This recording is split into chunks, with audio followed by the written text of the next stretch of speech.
नमस्कार, मी ॲडव्होकेट मनीषा जेटलीस.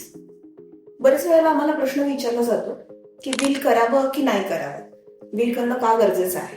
आता आपण आपल्या लाईफ टाईम मध्ये बऱ्यापैकी प्रॉपर्टीज करतो, काही लोकांचे सेव्हिंग्ज असतात, ज्वेलरी असते, व्हेकल्स असतात किंवा आणखीन काही प्रॉपर्टीज तुम्ही बँक अकाउंट्स आहेत, म्युच्युअल फंड्स आहेत, अशा पद्धतीच्या प्रॉपर्टीज आणि असेट्स तुम्ही गोळा करता. आता या प्रॉपर्टीचं तुमच्या डेथ नंतर डिव्होल्युशन करायचं आहे तुमच्या इच्छेप्रमाणे, तर त्यासाठी विलची प्रोसेस ही गरजेची आहे. समजा आता एखाद्याची डेथ झाली, कन्सिडर करून चला, तर त्याच्या प्रॉपर्टीचं डिव्होल्युशन कसं होतं?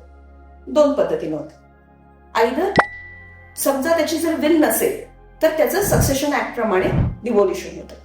आता सक्सेशन ऍक्ट मध्ये डिव्होल्युशन होण्याकरता की एवढे लिगल हेअर्स आहेत ते प्रूव्ह करायला लागतं आपल्याला, किंवा या प्रॉपर्टीचे त्यांचे किती हिस्से आहेत हे सगळं प्रूव्ह करायला लागतं. पण हे प्रूव्ह करणार कुठे?